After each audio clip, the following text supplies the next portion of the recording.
क्या टॉपिक है? Variation of resistance with temperature. Variation of resistance with temperature. देखिए basic formula आप सभी ने पढ़ा हुआ है। करंट का बेसिक फार्मूला क्या होता है? Charge upon time. 9th-10th class में पढ़ा हुआ है। करंट क्या होता है बच्चे? करंट को किस में करते हैं? आई के साथ। करंट की वैल्यू क्या होती है? Rate of flow of charge with respect to time. Current क्या हो गया? Charge upon time. कोई doubt? Charge upon time. Charge की वैल्यू किसके इक्वल होती है? NaLe। चार्ज की वैल्यू किसके इक्वल होती है? NaLe। क्यू क्या रिप्रेजेंट कर रहा है? चार्ज। एन क्या रिप्रेजेंट कर रहा है? Number of electrons. Number of electrons या नंबर डेंसिटी ऑफ इलेक्ट्रॉन्स पर यूनिट वॉल्यूम। ए क्या रिप्रेजेंट कर रहा है? Area of cross section of the conductor. L क्या रिप्रेजेंट कर रहा है? Length of the conductor. E क्या रिप्रेजेंट कर रहा है? Charge on single electron. Charge on single electron. देखिए यहाँ पे ध्यान दीजिए, एक सिंगल इलेक्ट्रॉन के ऊपर कितना चार्ज होता है? ई। ये तो मालूम है आपको। एक सिंगल इलेक्ट्रॉन के ऊपर चार्ज कितना होता है? स्मॉल ई। और स्मॉल ई की वैल्यू क्या होती है? 1.6 इंटू 10 की पावर माइनस 19। 1.6 इंटू 10 की पावर माइनस 19 कूलम। अगर एक बॉडी के ऊपर नंबर ऑफ इलेक्ट्रॉन्स हैं, अगर एक बॉडी के ऊपर नंबर ऑफ इलेक्ट्रॉन्स हैं तो टोटल चार्ज किसके इक्वल हो जाएगा? एन इंटू ई। ई क्या हो गया? Charge on single electron. N क्या हो गया? Number of electrons. तो उस बॉडी के ऊपर टोटल चार्ज किसके इक्वल हो जाएगा? एन इंटू ई। कोई डाउट? इसके अलावा देखिए एक कंडक्टर है, कोई भी हम एक कंडक्टर कंसीडर कर रहे हैं। इस कंडक्टर की लेंथ कितनी है? एल। कितनी लेंथ है इसकी? इस कंडक्टर की लेंथ आ गई एल। इस कंडक्टर का एरिया ऑफ क्रॉस सेक्शन कितना है? ए। इसका एरिया ऑफ क्रॉस सेक्शन कितना आ गया? ए। एरिया इंटू लेंथ को क्या बोलेंगे? वॉल्यूम। एरिया इंटू लेंथ को क्या बोलेंगे? वॉल्यूम। तो जो चार्ज है it also directly depends upon the volume. Charge किसके डायरेक्टली डिपेंड्स करता है?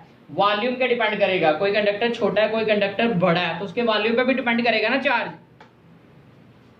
वॉल्यूम की वैल्यू किसके इक्वल होती है? Area into length. Area into length. तो इन दोनों को अगर हम कंबाइन करेंगे तो चार्ज की वैल्यू किसके इक्वल आ जाएगी? एन इंटू वी इंटू ई।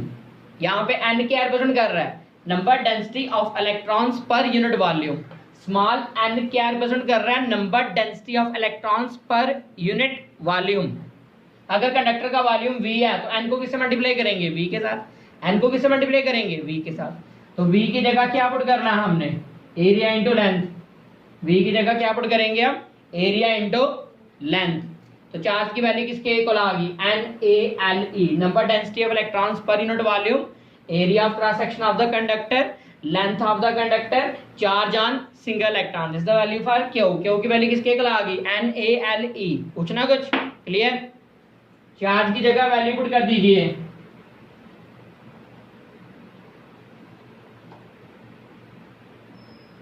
चार्ज की जगह क्या पुट किया हमने? NaLe upon time. चार्ज की वैल्यू पुट कर दी हमने NaLe। L क्या? डिस्टेंस। T क्या? टाइम। L क्या रिप्रेजेंट कर रहा है यहाँ पे? डिस्टेंस। T क्या रिप्रेजेंट कर रहा है यहाँ पे? टाइम। ये भी आपने 9th-10th पे पढ़ा। डिस्टेंस अपॉन टाइम क्या होता है? वेलोसिटी। डिस्टेंस अपॉन टाइम को क्या बोलते हैं? वेलोसिटी। यहाँ पे क्या बनेगा? NaVDE। ये VD क्या रिप्रेजेंट कर रहा है? Drift velocity. इसके बारे में पढ़ा चुके हैं आपको। VD क्या रिप्रेजेंट कर रहा है? Drift velocity. Next step, I equals to NaEVD को बाद में लिखिए। VD के बारे में आपको पढ़ा चुके हैं। VD की वैल्यू क्या आई थी? E into tau upon M। ये VD की वैल्यू है। स्मॉल e क्या रिप्रेजेंट कर रहा है? Charge on single electron. Capital E क्या रिप्रेजेंट कर रहा है? Electric field intensity. ये टाउ क्या रिप्रेजेंट कर रहा है? Relaxation time. टाउ क्या रिप्रेजेंट कर रहा है? Relaxation time. कौन सा रिलैक्सेशन टाइम? ये कंडक्टर है। कंडक्टर के अंदर क्या होते हैं? Positive charge ions. In positive charge ions को क्या नाम देते हैं? कर्नल्स। क्या नाम देते हैं? कर्नल्स। किसी भी कंडक्टर के अंदर पॉजिटिव चार्ज आयंस होते हैं। इन पॉजिटिव चार्ज आयंस को क्या नाम देते हैं? कर्नल्स। ये जितने भी कर्नल्स हैं सारे के सारे कर्नल्स अपनी मीन पोजीशन के ऊपर क्या करते हैं? वाइब्रेट। ये जितने भी कर्नल्स हैं सारे के सारे कर्नल्स अपनी मीन पोजीशन के ऊपर क्या करते हैं? वाइब्रेट करते हैं, जब मेन पोजीशन पे वाइब्रेट कर रहे हैं, बैटरी कनेक्ट करिए, यहाँ पे नेगेटिव एंड, यहाँ पे पॉजिटिव एंड, इनके सराउंडिंग क्या है, नंबर ऑफ फ्री इलेक्ट्रॉन्स, इनके सराउंडिंग क्या है, नंबर ऑफ फ्री इलेक्ट्रॉन्स। यहाँ पे नेगेटिव एंड आ गया, यहाँ पे पॉजिटिव एंड आ गया बैटरी की वजह से, यहाँ पे नेगेटिव एंड, यहाँ पे पॉजिटिव एंड, तो सारे के सारे इलेक्ट्रॉन्स कहाँ मूव करेंगे, from negative and towards the positive and. जैसे ही हमने बैटरी या इलेक्ट्रिक फील्ड को कनेक्ट किया तो सारे के सारे इलेक्ट्रॉन्स मूव करने लगे from negative and towards the positive and, ये मूव करने लगे from negative and towards the positive and. Clear है? ये जो कर्नल्स होते हैं अपनी मेन पोजीशन के ऊपर क्या करते हैं, वाइब्रेट अप एंड डाउन। ये जितने भी कर्नल्स होते हैं सारे के सारे कर्नल्स अपनी मेन पोजीशन के ऊपर क्या करते हैं, वाइब्रेट करते हैं अप एंड डाउन। जब ये कर्नल ऊपर की तरफ जा रहा है तो इलेक्ट्रॉन के साथ क्या करेगा, कोलिजन। जब ये कर्नल नीचे की तरफ आ रहा है तो इलेक्ट्रॉन के साथ क्या करेगा, कोलिजन। जब ये कर्नल ऊपर जा रहा है तो इलेक्ट्रॉन के साथ क्या करेगा, कोलिजन, कोलाइड करेगा ना ये। तो इन कोलिजन की वजह से क्या जनरेट होगा, रेजिस्टेंस। क्या जनरेट होगा, रेजिस्टेंस जनरेट होगा।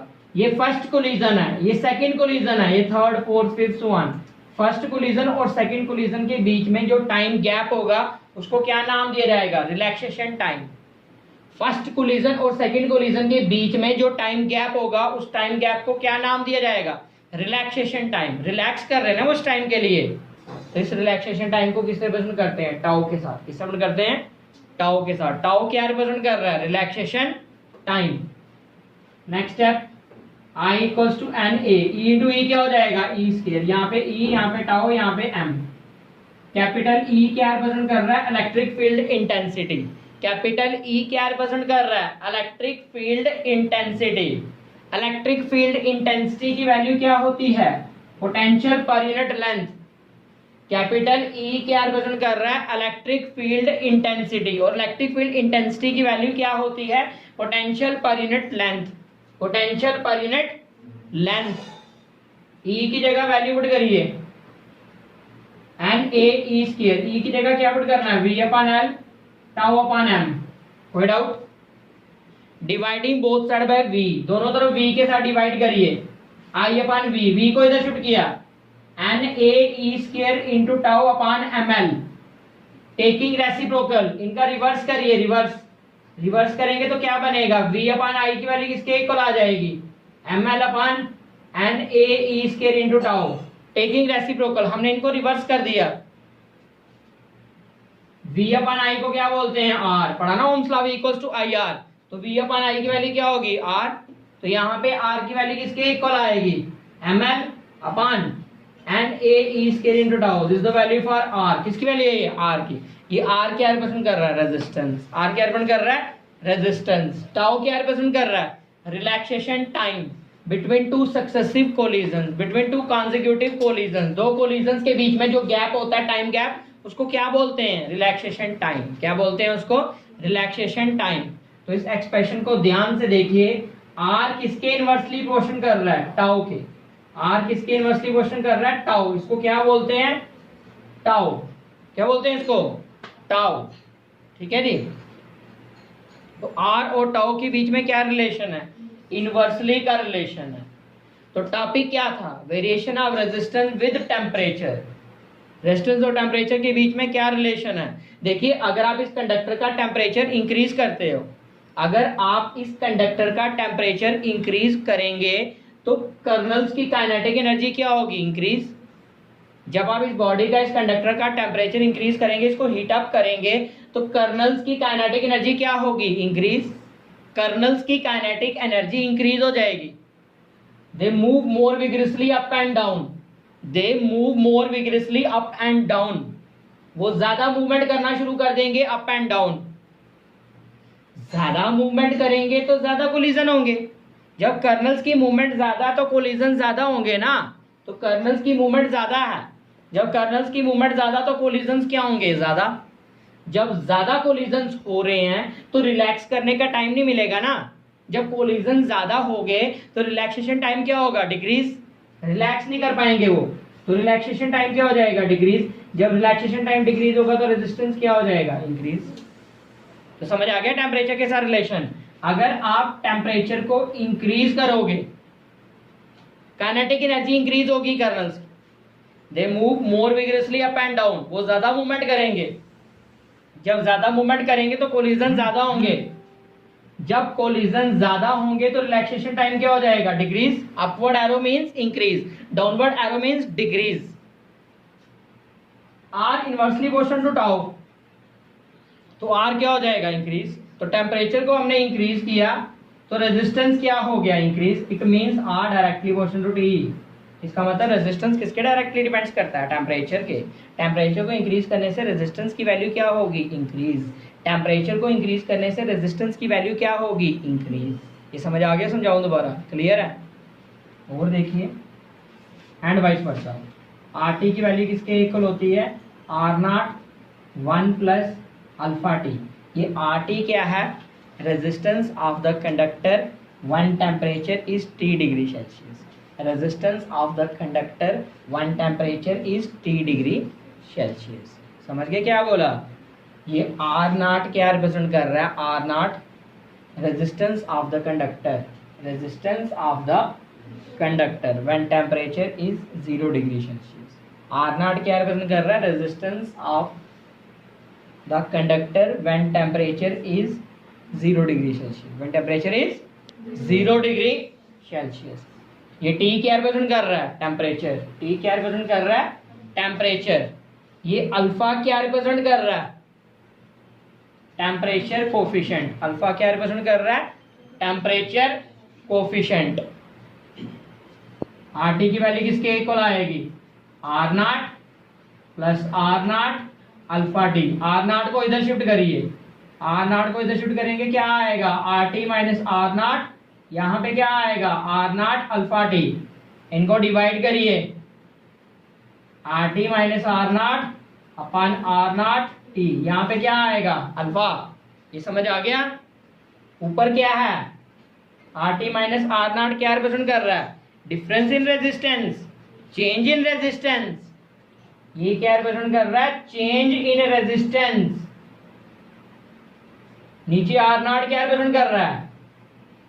Original resistance. टी क्या रिप्रेजेंट कर रहा है? यहां पे टेम्परेचर। टी क्या रिप्रेजेंट कर रहा है? Rise of temperature. ये किसकी वैल्यू आई? अल्फा की। तो अल्फा को बोलते क्या है? Temperature coefficient. क्या बोलते हैं अल्फा को? Temperature coefficient of resistance. Temperature coefficient of resistance. तो temperature coefficient of resistance may be defined as the ratio of change in resistance upon original resistance upon temperature. इसकी यूनिट क्या होगी? Resistance cut जाएगा तो उसकी unit क्या आएगी? Temperature. Temperature की यूनिट क्या होती है? पर डिग्री सेल्सियस। टेम्परेचर की यूनिट क्या होती है? पर डिग्री सेल्सियस या केल्विन। इनवर्स क्यों लग रहा है? नीचे से ऊपर आना ना इसने बच्चे। रेजिस्टेंस तो कट जाएगा ना, तो क्या बचा? टेम्परेचर। टेम्परेचर को ऊपर शिफ्ट करेंगे तो क्या आएगा? T inverse. और टेम्परेचर की यूनिट क्या होती है? पर डिग्री सेल्सियस या पर केल्विन। ये समझ आ गया पॉइंट? कोई डाउट? देखिए अगर मेटल होंगे, मेटल्स या एलॉयज, मेटल्स के लिए अल्फा की वैल्यू क्या होगी? पॉजिटिव। एलॉयज के लिए अल्फा की वैल्यू क्या होगी? Positive. The value of alpha is positive, that is resistance of metal increases with increase in temperature. Metal के लिए अल्फा की वैल्यू क्या होगी? पॉजिटिव। इसका मतलब टेम्परेचर को इंक्रीज करोगे तो रेजिस्टेंस की वैल्यू क्या होगी? इंक्रीज। इसका मतलब अगर आप टेम्परेचर को इंक्रीज करोगे तो रेजिस्टेंस की वैल्यू क्या होगी? इंक्रीज। कोई डाउट? एलॉयज, एलॉयज पता ना, कॉम्बिनेशन ऑफ मेटल्स। एलॉयज के लिए अल्फा की वैल्यू क्या होगी? पॉजिटिव। मतलब टेम्परेचर को इंक्रीज करोगे तो रेजिस्टेंस क्या होगा? Increase. Allies have very high resistance but very small temperature coefficient. जो एलाइज होते हैं उनका रेजिस्टेंस बहुत ज्यादा हाई होता है लेकिन टेम्परेचर कोफिशिएंट बहुत ज्यादा स्मॉल होता है। एग्जाम्पल, मैंगनन एक एलाय है, किसका बना है? कॉपर का, निकल का, आयरन का, मैंगनीज का। इसका रेजिस्टेंस 30 to 40 टाइम्स ज्यादा है as compare to copper, but temperature coefficient बहुत ज्यादा स्मॉल है। कितना स्मॉल है?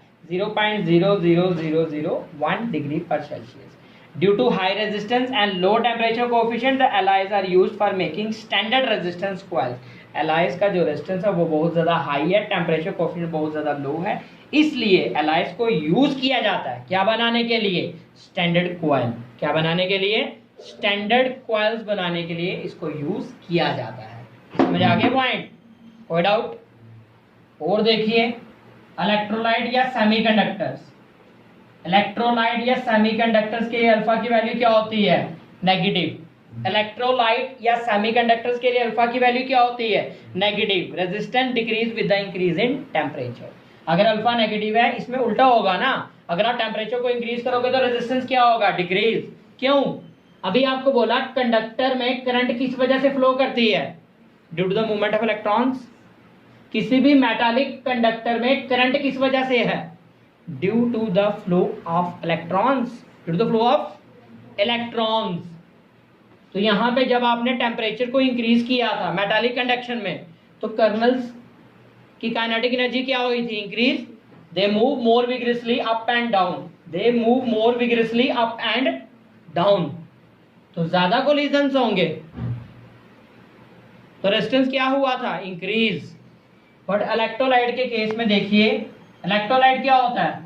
सिंपल यहाँ पे कंटेनर है, बीच में इलेक्ट्रोलाइट पड़ा है। इलेक्ट्रोलाइट पता ना, करंट पास करो तो डिसोशिएट हो जाता है आयंस में। एक तरफ क्या है? एनोड, एक तरफ क्या है? कैथोड। एक तरफ एनोड आ गया, एक तरफ कैथोड आ गया। इसके सराउंडिंग क्या कनेक्ट करेंगे? सेल या बैटरी। ये पॉजिटिव एंड है, नेगेटिव एंड है। जैसे NaCl या HCl की एग्जांपल ले लो। अगर HCl में से हम करंट पास करेंगे, HCl डिसोशिएट हो जाएगा H पॉजिटिव Cl नेगेटिव में। H पॉजिटिव कैथोड की तरफ जाएगा, वहां जाके एक इलेक्ट्रॉन को गेन करेगा, हाइड्रोजन रिएक्ट करेंगे तो हाइड्रोजन गैस इवॉल्व होगी। कहां पे? कैथोड पे। मालूम है ये?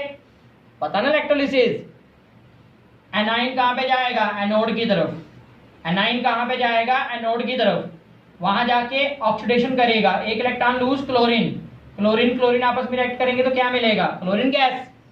तो यहाँ पे HCl ब्रेक हो जाएगा H पॉजिटिव और Cl नेगेटिव की तरफ।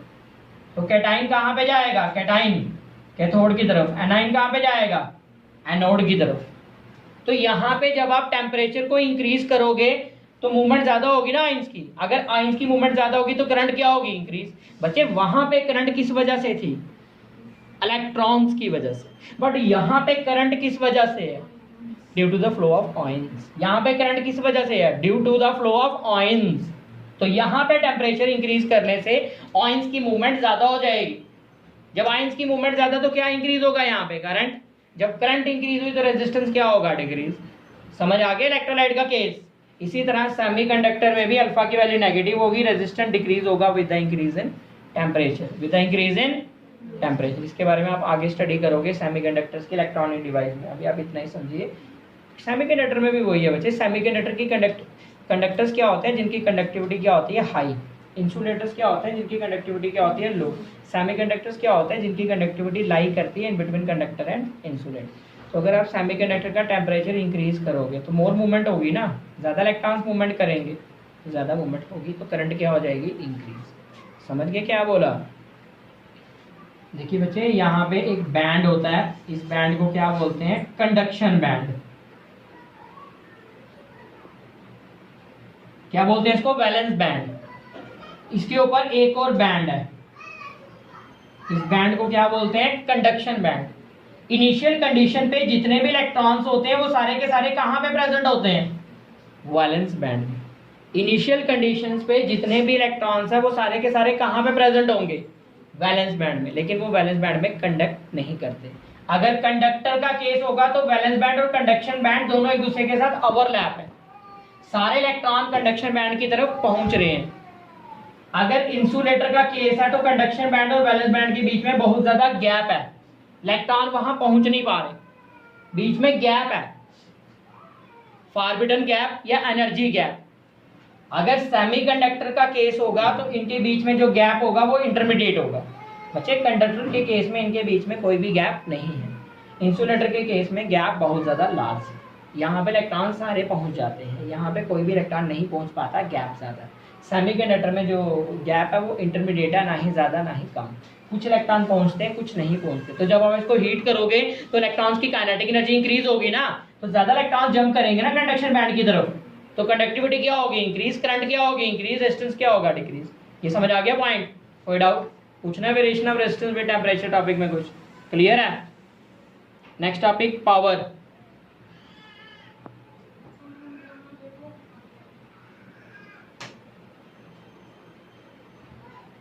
Electric power.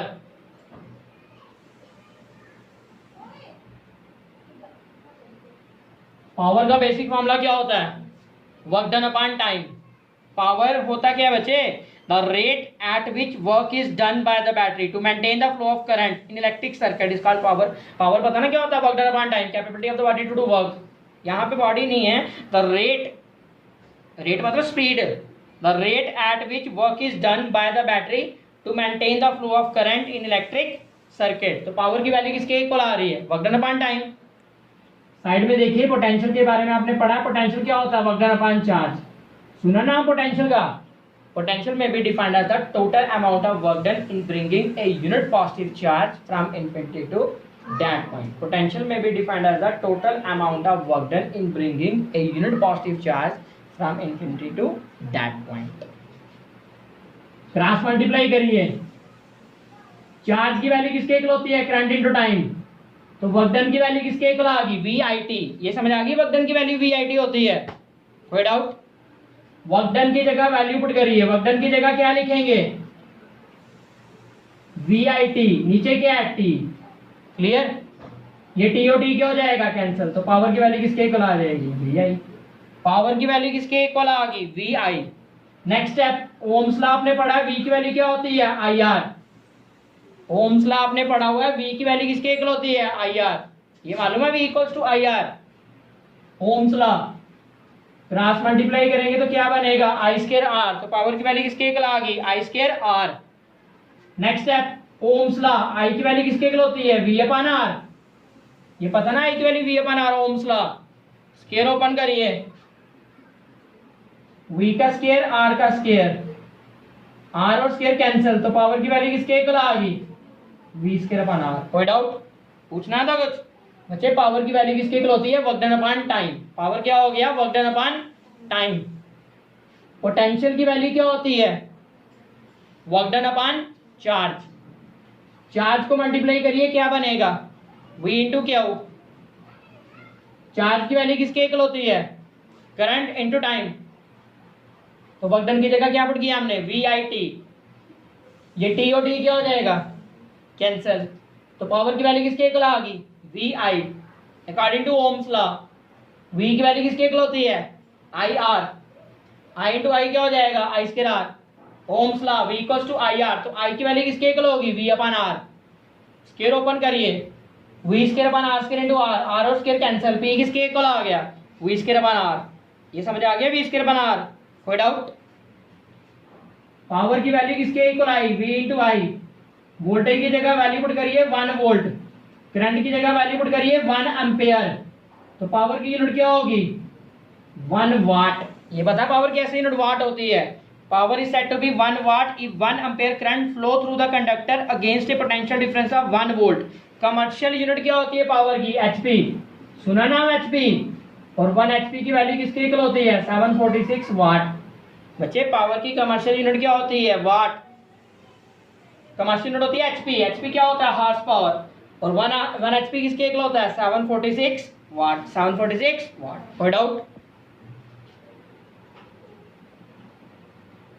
Electrical energy, energy का फॉर्मूला किसके इक्वल होता है, पावर इनटू टाइम।